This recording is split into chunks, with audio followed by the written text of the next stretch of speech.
मित्रों नमस्कार, जय हिंद। स्वागत है आप सभी का सामान्य अध्ययन के डिजिटल प्लेटफॉर्म उत्कर्ष विजन में। मैं गोविंद सर आपका दिल से स्वागत करता हूं। प्यारे दोस्तों, आज का जो वीडियो है वह भारतीय संविधान के महत्वपूर्ण प्रश्नों पर आधारित है और उम्मीद है कि ये जो वीडियो है आपको आज पसंद आएगा। निश्चित रूप से आपके कमेंट का मुझे इंतजार रहेगा। और भैया यदि आप पहली बार चैनल पे आए हैं तो प्लीज इस चैनल को सब्सक्राइब अवश्य करिएगा। मैं सामान्य अध्ययन को आसान बनाने के लिए बहुत सारी चीजें आप लोगों के लिए लाता रहता हूं। तो स्टार्ट करते हैं। भैया जैसा कि आप देख पा रहे होंगे, भारत की संचित निधि से, भैया संचित निधि का मतलब consolidated fund of India, Bharat की संचित निधि से निधि निकालने के लिए किसका अनुमोदन आवश्यक होता है? तो प्यारे दोस्तों, मैं आपको स्पष्ट कर दूं, संविधान में जो संसद है उसको ये अथॉरिटी है कि वह कंसोलिडेटेड फंड ऑफ इंडिया से धन का निष्कासन करे। ठीक है, संसद की परमिशन आवश्यक है, ध्यान रखेंगे।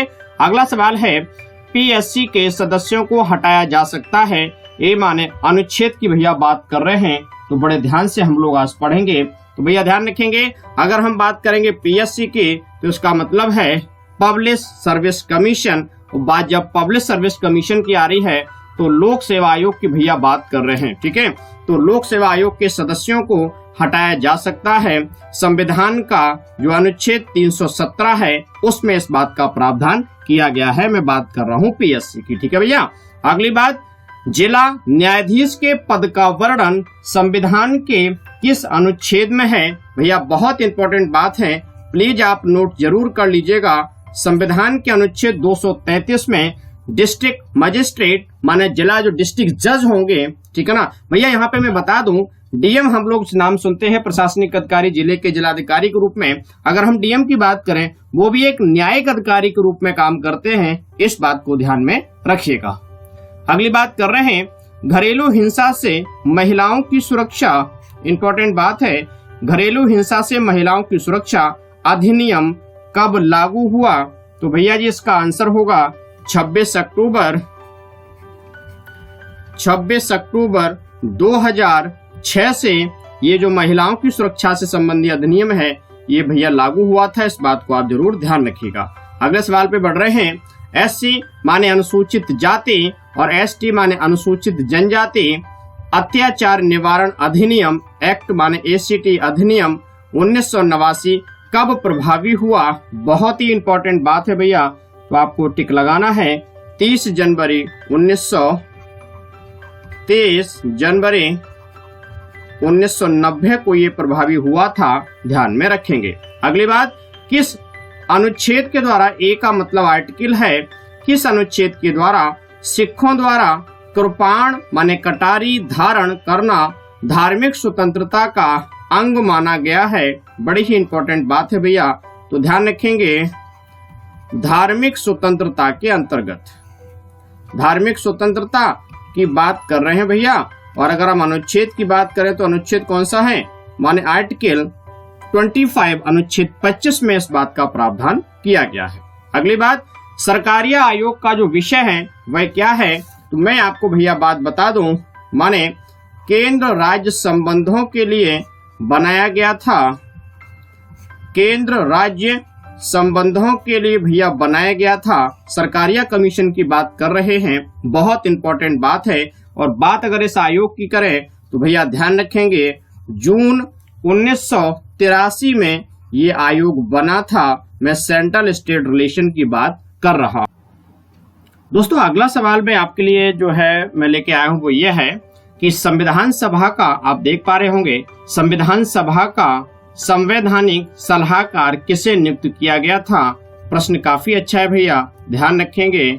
वीएन राव को नियुक्त किया गया था संविधान सभा का भैया जी संवैधानिक सलाहकार। और बात अगर वीएन राव की करें तो ध्यान रखेंगे भैया, बेनेगल नरसिंह राव जी को जो है ये पूरा नाम ही इनका कहा जाता है, ध्यान में रखेंगे। अगली बात, बड़ा ही इंपॉर्टेंट प्रश्न है, पी माने प्रेसिडेंट माने भारत के राष्ट्रपति अपना त्याग पत्र किसे देते हैं? तो भैया ध्यान रखेंगे, वे अपना जो त्याग पत्र है, रिजाइन है, वह वाइस प्रेसिडेंट को देते हैं, अर्थात भारत के उपराष्ट्रपति को। पर ध्यान रखें, यहाँ बड़ी इंपॉर्टेंट बात यह है कि इसकी सूचना जो है लोकसभा स्पीकर को दी जानी परम आवश्यक है। प्रश्न कई बार ऐसे आते हैं जिसमें जो बच्चे होते हैं वो सीधा उपराष्ट्रपति पे टिक लगा देते हैं, लेकिन अगर उसी में ऐसा प्रश्न भी दिया गया है जिसकी सूचना लोकसभा स्पीकर, लोकसभा अध्यक्ष को दी जानी आवश्यक है, तो भैया उस पर जरूर टिक लगाइएगा, क्योंकि वो प्रश्न एग्जैक्ट तभी पूरा हो पाएगा। अगली बात, राज्यपाल के वेतन भत्ते दिए जाते हैं, बड़ा ही इंपॉर्टेंट प्रश्न है, तो भैया ध्यान में रखेंगे कंसोलिडेटेड फंड ऑफ स्टेट माने राज्य की ध्यान रखेंगे भैया संचित निधि से दिए जाते हैं। अक्सर बच्चे कंफ्यूज हो जाते हैं और वो भारत की संचित निधि पे टिक कर देते हैं। ठीक है भैया, अगली बात कर रहे हैं, संसद के किसी भी सदन का सदस्य न होने पर वह सदन की बैठक में हिस्सा ले सकता है। यह बात किसके बारे में कही गई है? तो भैया ध्यान रखेंगे attorney general of India AGI के बारे में कहा गया है। भैया इन्हें ही भारत के महान न्यायवादी के रूप में जानते हैं। इन्हें भारत का प्रथम विधि अधिकारी के रूप में भी कहा जाता है, क्योंकि ये जो हैं वह केंद्र सरकार का पक्ष न्यायालय में रखने की इनकी जिम्मेदारी होती है। और ध्यान रखेंगे ये कहीं भी किसी भी मामले की सुनवाई कर सकते हैं। बात कर रहे हैं अटॉर्नी जनरल ऑफ इंडिया की। और भैया ध्यान रखेंगे संविधान का अनुच्छेद 76 इनके बारे में विशेष प्रावधान रखता है। अगली बात, सर्वोच्च न्यायालय के न्यायाधीश हटाए जा सकते हैं, बड़ा ही अच्छा प्रश्न है। तो सर्वोच्च न्यायालय के न्यायाधीश भैया हटाए जा सकते हैं किस प्रकार से? संसद द्वारा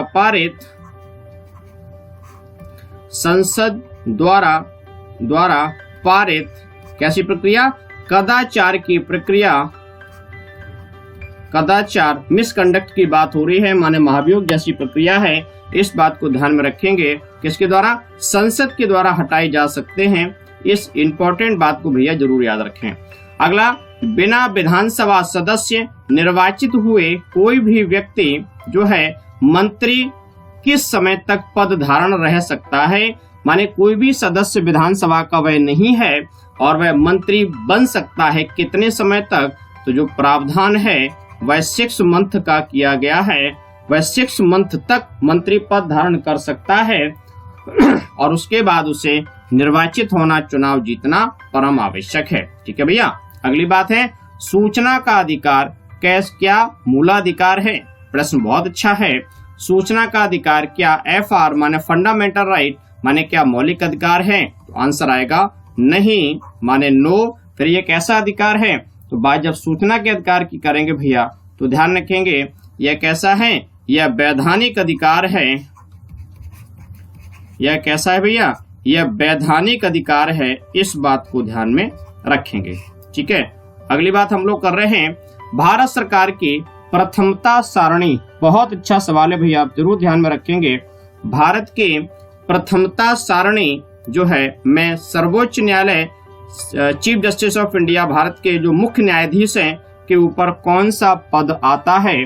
तो इस बात को ध्यान में रखेंगे भैया कि अगर हम बात मुख्य न्यायाधीश के ऊपर के पद की बात करेंगे तो जो है उनके ऊपर का जो पद है वह वाइस प्राइम मिनिस्टर, उप प्रधानमंत्री, या हम ये कहेंगे भूतपूर्व राष्ट्रपति का पद आता है। माने कहने का तात्पर्य है यहाँ प्रथमता सारणी का जो मुख्य मतलब है वह संविधान की वरीयता सूची से है। इस बात को भैया ध्यान में। दोस्तों अगला सवाल है लोकसभा स्पीकर अपना त्याग पत्र किसे संबोधित करते हैं? बहुत ज्यादा इंपॉर्टेंट सवाल है। किसे संबोधित करते हैं? जो ये भाषा है अर्थात है वो किसे अपना त्याग पत्र देते हैं? तो ध्यान रखेंगे वो अपना जो इस्तीफा देते हैं, त्याग पत्र देते हैं, वह लोकसभा के क्या उपाध्यक्ष को देते हैं। इस बात को ध्यान में रखेंगे। भारतीय संविधान की जो उद्देशिका है प्रियम्बल है, ठीक है ना। प्रियम्बल उद्देशिका भैया ध्यान रखेंगे, प्रस्तावना इसी को कहते हैं। में कितने शब्द जोड़े गए? तो भैया ध्यान रखेंगे 3 शब्दों को जोड़ा गया था और आपको मैं स्पष्ट कर दूं। पहला शब्द क्या? समाजवादी। अगला है पंथ निरपेक्ष और अगला है भैया बहुत इंपॉर्टेंट अखंडता।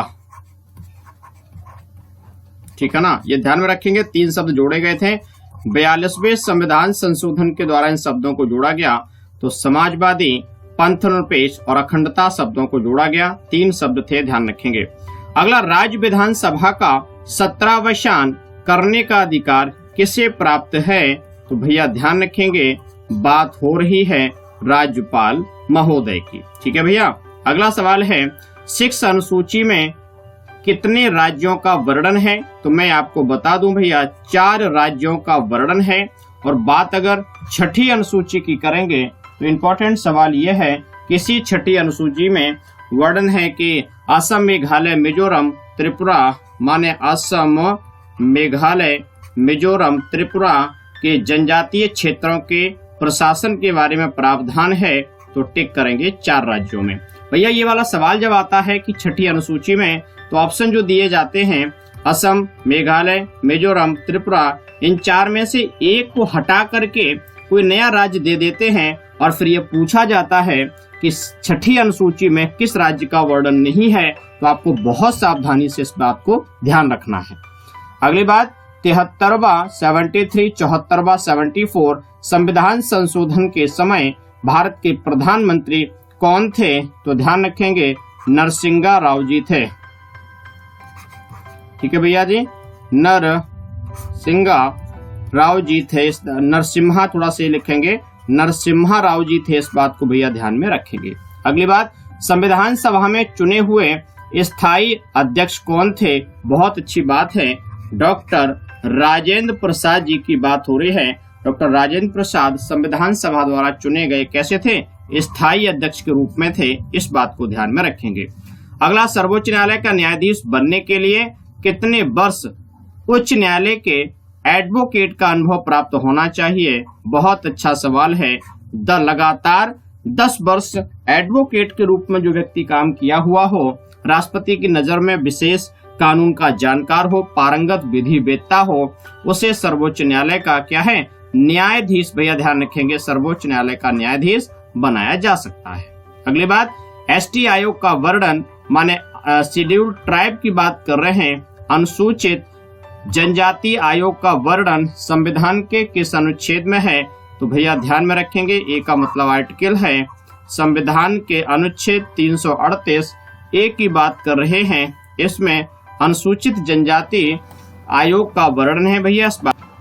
तो दोस्तों, इस प्रकार से संविधान के महत्वपूर्ण प्रश्न मैंने आप तक पहुंचाने का एक छोटा सा प्रयास किया है। मेरा प्रयास कैसा लगा प्लीज आप कमेंट करके जरूर बताइएगा।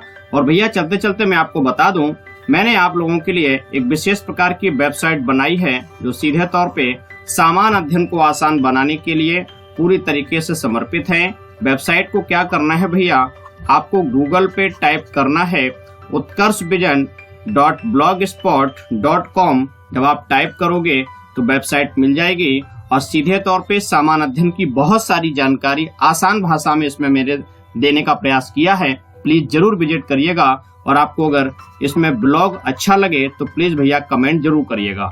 अगली बात, फेसबुक पेज मैंने भैया आप लोगों के लिए बनाया है, जिसका नाम क्या है? जिसका नाम भैया उत्कर्ष विजन है। आप प्लीज इसको फॉलो करिएगा। जब फॉलो की बटन दाबेंगे तो लिख के आने लगेगा फॉलोइंग, आप दोबारा से क्लिक करिएगा, ठीक है ना। तो लिख के ऑप्शन आएगा सी फर्स्ट। आपको क्या करना है, सी फर्स्ट को ओके करना है और नोटिफिकेशन की जो बटन होगी भैया उसको ऑन कर दीजिएगा। तो सीधे तौर पे सबसे पहले सामान्य अध्ययन आपका जो फेसबुक प्रोफाइल होगा वहां पहुंचने लगेगा। तो भैया यहीं पे मैं आपको बता दूं, मैंने आप लोगों के लिए व्हाट्सएप नंबर अरेंज किया है, ठीक है ना। और इस व्हाट्सएप नंबर के माध्यम से आपकी अगर कोई क्वेरी है तो आप पूछ सकते हैं, ठीक है ना। 83 93 9092 प्लीज इसको सेव कर लीजिएगा, ठीक है भैया। तो चलिए आज के लिए बहुत बहुत शुक्रिया, थैंक यू, जय हिंद।